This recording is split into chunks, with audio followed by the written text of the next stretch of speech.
जय हिंद, वंदे मातरम। दोस्तों, स्वागत है आप सभी का हमारे YouTube चैनल ऑनलाइन टीचिंग कौशल में। दोस्तों, अगर आप यूपी पुलिस की तैयारी कर रहे हैं तो ये वीडियो आपके लिए बहुत ही इंपॉर्टेंट होने वाला है, क्योंकि आज के इस वीडियो में मैं आप लोगों के लिए लेके आया हूँ यूपी पुलिस के बहुत ही इंपॉर्टेंट प्रश्न। ये प्रश्न सभी आपको प्रीवियस ईयर होने वाले हैं, क्योंकि आपको पता है किसी भी एग्जाम में प्रीवियस ईयर क्वेश्चन का वेटेज बहुत अधिक रहता है।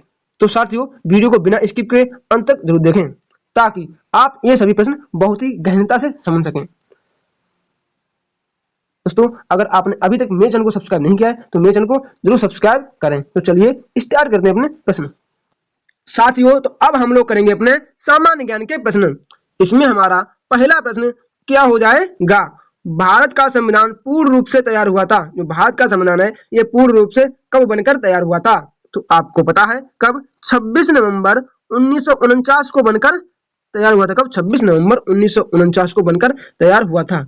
अगर आपसे ये पूछा जाए कि संविधान बनने में कितना समय लगा, तो आप बताओ क्या? 2 वर्ष, क्या 2 वर्ष 18 माह 11 दिन। अगर आपसे ये पूछा जाए कि संविधान दिवस कब मनाते हैं, तो 26 नवंबर को संविधान दिवस मनाते हैं। इसका राइट आंसर क्या हो जाएगा? ऑप्शन नंबर बी, 26 नवंबर 1949। हमारा अगला प्रश्न क्या है? प्रश्न नंबर 22 हमारा क्या हो जाएगा? ब्रह्म समाज के संस्थापक कौन है? ब्रह्म समाज है, इसके संस्थापक कौन है? राजा राम मोहन राय, दयानंद सरस्वती, स्वामी विवेकानंद या फिर केशव चंद्र सेन।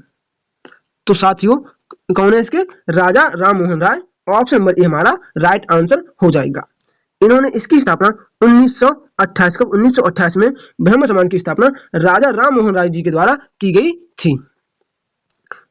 हमारा अगला प्रश्न क्या है? प्रश्न नंबर 23 हमारा क्या हो जाएगा? संविधान की अंतिम व्याख्या करने का अधिकार किसे है? जो संविधान है इसकी अंतिम व्याख्या कौन कर सकता है? President, attorney general of India, speaker of Lok Sabha, supreme court. तो कौन कर सकता है? सिर्फ और सिर्फ इसका अधिकार सुप्रीम कोर्ट के पास है। ऑप्शन नंबर डी हमारा राइट आंसर हो जाएगा। संविधान की अंतिम व्याख्या सिर्फ और सिर्फ सुप्रीम कोर्ट ही कर सकता है। ऐसा अधिकार संसद के पास भी नहीं है। संसद इसमें संशोधन तो कर सकती है, लेकिन इसकी व्याख्या नहीं कर सकती। हमारा अगला प्रश्न क्या है? प्रश्न नंबर 24 हमारा क्या हो जाएगा? निम्नलिखित में से कौन सी बीमारियों की जोड़ी जीवाणु के कारण होती है? कौन सी बीमारी जीवाणु के कारण होती है? तो साथियों, कौन सी होती है? क्या होती है? क्लामाइडिया और क्षय रोग। क्लामाइडिया और क्षय रोग, जिसे हम टीबी भी बोलते हैं, ये जीवाणु से होने वाले रोग हैं। हमारा अगला प्रश्न क्या है? प्रश्न नंबर साथियों, क्वेश्चन नंबर 25 हमारा क्या है? मौलिक अधिकारों के तहत शिक्षा का अधिकार किस संशोधन के तहत अस्तित्व में आया था? ये शिक्षा अधिकार है, ये किस संशोधन किया गया तभी अस्तित्व में आया? तो साथियों, ये था कौन सा? 82वां संविधान संशोधन। 82वां संविधान संशोधन 2002। इसके तहत भारतीय संविधान में अनुच्छेद 21A को जोड़ा गया कि इसके लिए सभी बच्चों को निःशुल्क शिक्षा प्रदान की जाएगी। तो इसका हमारा राइट आंसर हो जाएगा ऑप्शन नंबर डी। हमारा अगला प्रश्न क्या है? प्रश्न नंबर 26। महेंद्रगिरी किसकी सबसे ऊंची चोटी है? जो महेंद्रगिरी है ये सबसे ऊंची चोटी किसकी है? सतपुड़ा श्रेणी, हिमालय श्रेणी, पूर्वी घाट, फिर पश्चिमी घाट। तो साथियों, इसका राइट आंसर क्या रहेगा?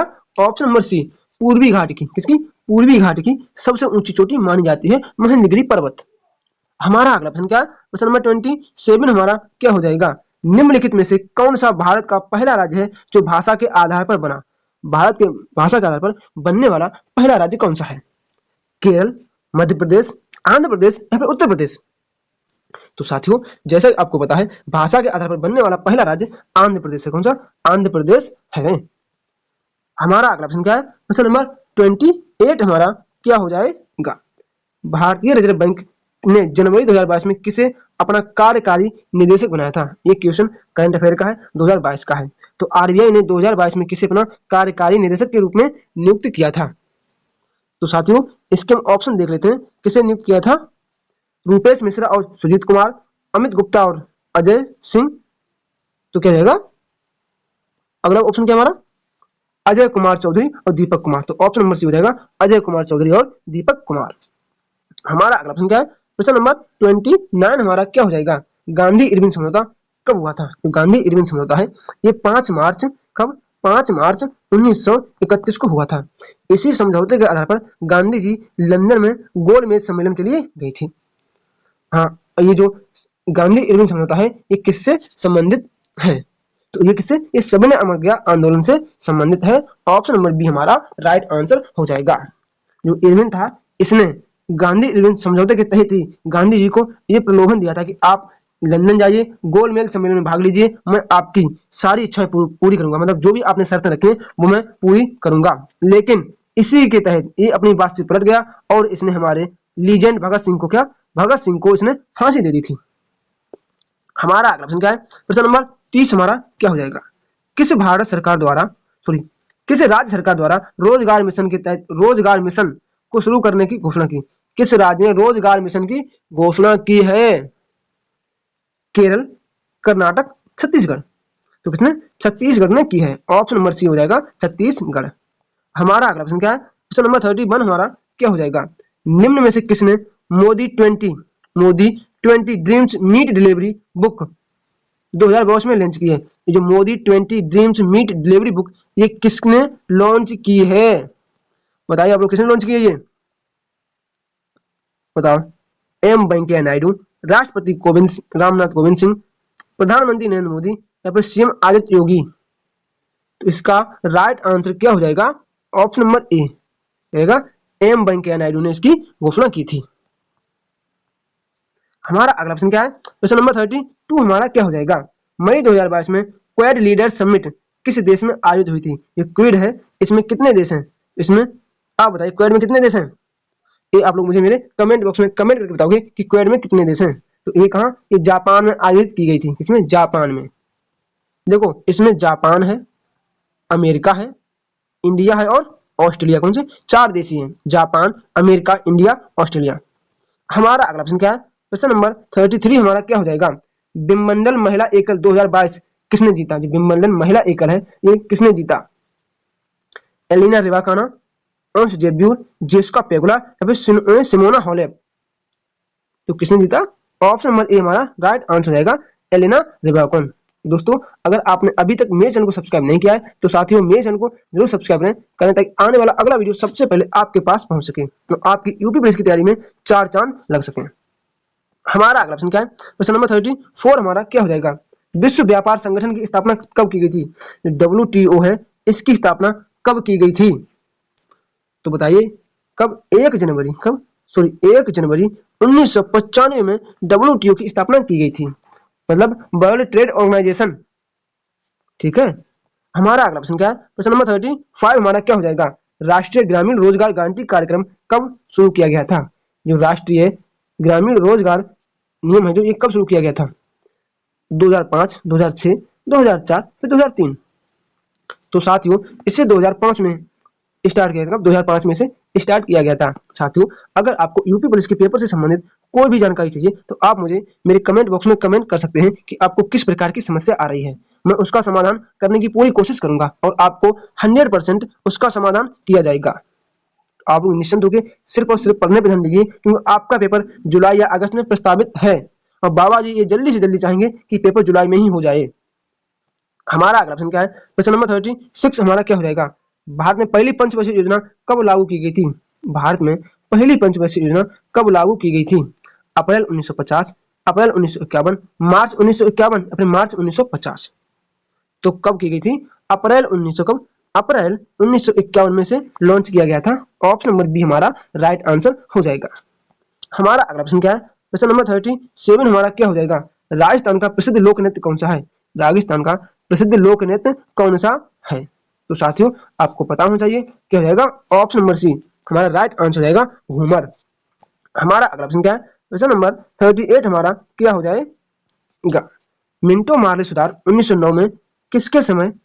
1909 में जो मिंटो मार्ले सुधार आया था उस समय भारत का सचिव कौन था? मिंटो मार्ले सुधार आया था उस समय भारत का सचिव कौन था? ये प्रश्न हमसे पूछ रहा है। तो साथियों उस समय कौन था? लॉर्ड मार्ले, लॉर्ड मिंटो, लॉर्ड कर्जन या फिर लॉर्ड मॉन्टेग्यू? तो इसका राइट आंसर क्या रहेगा? Option number a Morley, Lord Morley हमारा राइट आंसर हो जाएगा। हमारा अगला प्रश्न क्या है? प्रश्न नंबर 39 निम्न में से सीएनजी का पूर्ण रूप मतलब सीएनजी की फुल फॉर्म पूछने वाला है। तो सीएनजी की साथियों फुल फॉर्म क्या होती है? कंप्रेस्ड नेचुरल गैस के कंप्रेस्ड नेचुरल गैस हमारा राइट आंसर हो जाएगा। हमारा अगला प्रश्न क्या है? प्रश्न नंबर 40 हमारा क्या हो जाएगा? भारत में कितनी शास्त्रीय भाषाएं हैं? हमारे भारत में कितनी शास्त्रीय भाषाएं हैं? तो साथियों कितनी है? 6 शास्त्रीय भाषाएं हैं। ऑप्शन नंबर बी हमारा राइट आंसर हो जाएगा। दोस्तों अगर आपने अभी तक मेरे चैनल को सब्सक्राइब नहीं किया है तो साथियों मेरे चैनल को जरूर सब्सक्राइब करें ताकि आने वाला अगला वीडियो सबसे पहले आपके पास पहुंच सके और आपकी यूपी पुलिस की तैयारी में 4 चांद लग सकें। साथियों तो अब हम लोग करेंगे अपने सामान्य हिंदी के प्रश्न। इसमें हमारा प्रश्न नंबर पहला क्या है? अनाथ का विलोम शब्द होगा। हमें अनाथ का विलोम शब्द बताना है। अनाथ का विलोम निर्धन होगा, सनाथ होगा, बेकार होगा या फिर अज्ञात होगा। तो साथियों इसका सही आंसर हो जाएगा ऑप्शन नंबर बी, सनाथ हमारा राइट आंसर हो जाएगा। हमारा अगला प्रश्न क्या है? प्रश्न नंबर 62। दिए गए वाक्य के लिए एक शब्द बनेगा। जो ये वाक्य दिया गया है उसके लिए हमें एक शब्द चुनना है जिसके आर पार देखा जा सके। जिसके आर पार देखा जा सके उसे क्या कहते हैं? दूरदर्शी, पारभासी, अपारदर्शी या फिर पारदर्शी। तो साथियों जैसे आपको पता है जिसके हम आर पार देख सकते हैं उसे हम पारदर्शी कहते हैं। क्या? पारदर्शी कहते हैं। ऑप्शन नंबर सी हमारा राइट आंसर हो जाएगा। हमारा अगला प्रश्न क्या है? प्रश्न नंबर 63। रिक्त स्थान पर क्या शब्द आएगा? ये रिक्त स्थान है, यहाँ पर क्या शब्द आएगा? विश्व में की जाती है। विश्व में किसकी प्रधानता है? तो साथियों विश्व में किसकी? कर्म की प्रधानता है। ऑप्शन नंबर डी हो जाएगा, कर्म की प्रधानता है। हमारा अगला प्रश्न क्या है? प्रश्न नंबर 64। दिए गए वाक्य के लिए वाक्य में त्रुटि है। वाक्य में क्या त्रुटि है? हमें वह आंसर टिक करना है। उसकी आंखों से आंसू बहता है। तो नहीं, ये नहीं हो सकता कि उसकी आंखों से आंसू बहता है। तो इसका आंसर क्या रहेगा? डी हो जाएगा। गलत क्या? डी। बहता है नहीं, उसकी आंखों से आंसू बहते हैं। तो क्या जाएगा? डी हमारा गलत हो जाएगा। हमारा अगला प्रश्न क्या है? प्रश्न नंबर 65। दिए गए शब्द के समानार्थी शब्द का चयन कीजिए। हमें इनमें से समानार्थी शब्द चुनना है। आकाश, आकाश का समानार्थी क्या हो जाएगा? विप्र, दिवाकर, व्योम या फिर अनल। तो क्या जाएगा? व्योम हमारा राइट आंसर हो जाएगा।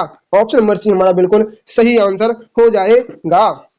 साथियों जैसे अगर आप लोग यूपी पुलिस की तैयारी कर रहे हैं तो ये वीडियो आपके लिए बहुत ही इंपॉर्टेंट है और इस वीडियो को आप लोग इन तक जरूर देखें ताकि आपका यूपी पुलिस में सिलेक्शन हो सके। इसके बाद हमारा अगला प्रश्न क्या है? प्रश्न नंबर 66 हमारा क्या हो जाएगा? अपना सा मुंह लेकर रह जाना। अपना सा मुंह लेकर रह जाना, इस मुहावरे का सही अर्थ क्या हो जाएगा? लज्जित होना, होश में आना, बुरा लगना या फिर ध्यान न देना। तो क्या हो जाएगा? लज्जित होना। ऑप्शन नंबर ए हमारा राइट आंसर हो जाएगा, लज्जित होना। हमारा अगला प्रश्न क्या है? प्रश्न नंबर 67। निम्नलिखित वाक्यों में शुद्ध वाक्य कौन सा है? इनमें से शुद्ध वाक्य कौन सा है? आप नानी घर जाओ, गलत। आपने नानी के घर जाना है, ये भी गलत है। आप नानी को घर जाओ, गलत। आप नानी के घर जाइए। तो ऑप्शन नंबर डी हमारा हो जाएगा, आप नानी के घर जाइए। हमारा अगला प्रश्न क्या है? प्रश्न नंबर 68। रिक्त स्थान में उचित शब्द लिखो। हमें इनमें जो रिक्त स्थान दिया गया है इसमें हमें सही शब्द लिखना है। पिल्ला किसका बच्चा है? ये पिल्ला होता है, ये किसका बच्चा होता है? आपको पता है पिल्ला कुत्ते का बच्चा होता है। छोटे छोटे जो ये जब पिल्ले होते हैं तो बहुत अच्छे लगते हैं। हमारे इधर गांव में ये घूमते रहते हैं, छोटे छोटे पिल्ले होते हैं तो उनको गांव के छोटे छोटे बच्चे गोद में उठाकर घूमते हैं, कहीं इधर ले जाते हैं, कहीं उधर ले जाते हैं, कोई तो उन्हें अपने सेवा के लिए पाल लेता है। हमारा अगला प्रश्न क्या है? प्रश्न नंबर 69 हमारा क्या हो जाएगा? आशा शब्द का विलोम शब्द है। जो आशा है इसका विलोम शब्द क्या हो जाएगा? निराश, आशावादी, आश्रय या फिर निराशा। तो साथियों आशा का विलोम हो जाएगा निराशा। ऑप्शन नंबर सी हमारा राइट आंसर हो जाएगा, निराशा। हमारा अगला प्रश्न क्या है? प्रश्न नंबर 70 हमारा क्या हो जाएगा? हथियार डालना मुहावरे का अर्थ है। हथियार डालना मुहावरे का अर्थ क्या हो जाएगा? जीतना, हार मानना, आराम करना या फिर क्रोध करना। तो क्या हो जाएगा? हार मानना। हार मानना हमारा राइट आंसर हो जाएगा। साथियों जैसे आपको मैं बताता हूं कि आपको किसी के भी सामने हथियार नहीं डालने हैं, चाहे कुछ भी हो। जहां बात आत्मसम्मान की हो वहां पर तो बिल्कुल भी किसी के सामने झुकना ही नहीं है, वरना लोग आपको बहुत ही गिरा हुआ समझने लगेंगे। हमारा अगला प्रश्न क्या है? प्रश्न नंबर 71। गोदान किसकी रचना है? ये गोदान है, ये रचना किसकी है? सूरदास की, प्रेमचंद्र की, नागार्जुन या फिर जैनेन्द्र की। तो साथियों ये तो आपको पता है गोदान प्रेमचंद की बहुत ही प्रसिद्ध रचना है।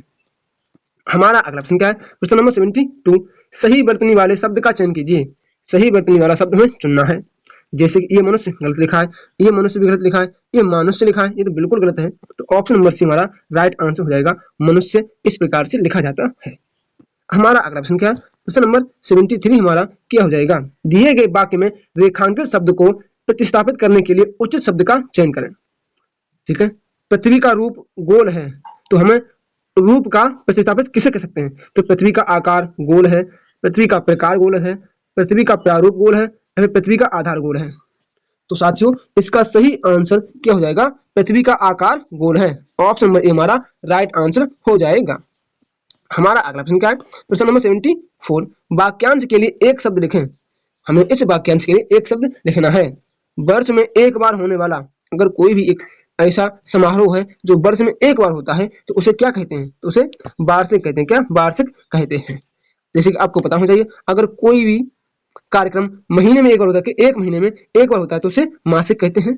अगर वही कोई एक कार्यक्रम एक सप्ताह में होता है तो उसे साप्ताहिक कहते हैं।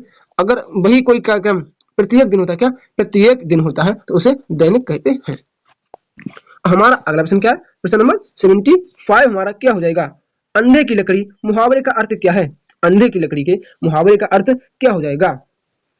गंवार आदमी, अनपढ़ व्यक्ति, एकमात्र सहारा, बिल्कुल असमर्थ होना। तो क्या हो जाएगा? एकमात्र सहारा। ऑप्शन नंबर सी हो जाएगा, एकमात्र सहारा हमारा राइट आंसर। हमारा अगला प्रश्न क्या है? प्रश्न नंबर, अच्छा साथियों, हमें ये वाला हमें ये गद्यांश पूरा पढ़ करके नीचे दिए गए हुए प्रश्नों का उत्तर देना है। तो चलिए हम सीधे और सीधे प्रश्न ही देख लेते हैं। इसमें हमारा पहला प्रश्न क्या हो जाएगा? सौंदर्य की परख की जाती है। सौंदर्य की परख किससे की जाती है? आनंद की मात्रा के आधार पर, इंद्रियों की संतुष्टि के आधार पर, रूप के आधार पर, या फिर मनोहरता के आधार पर। तो किसके आधार पर की जाती है? ऑप्शन नंबर बी हमारा राइट आंसर हो जाएगा, इंद्रियों की संतुष्टि के आधार पर। हमारा अगला प्रश्न क्या है? प्रश्न नंबर 77, रसास्वादन की अनुभूति का बोध होता है। जो रस का स्वाद का अनुभूति का बोध कैसे होता है? चरित्र स्पर्शी रूप से, चित्त के आनंद से, सौंदर्य अभिव्यक्ति से, इंद्र सुख मात्र से। तो क्या हो जाएगा? ऑप्शन नंबर ए चरित्र स्पर्शी रूप से।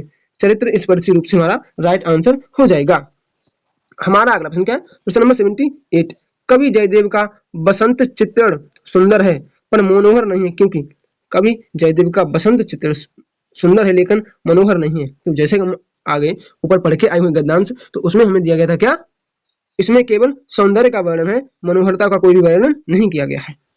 हमारा अगला प्रश्न क्या है? प्रश्न नंबर 79, कालिदास के प्रकृति वर्णन का आधार है। तो कालिदास की प्रकृति वर्णन का आधार है वह किस प्रकार का वर्णन है?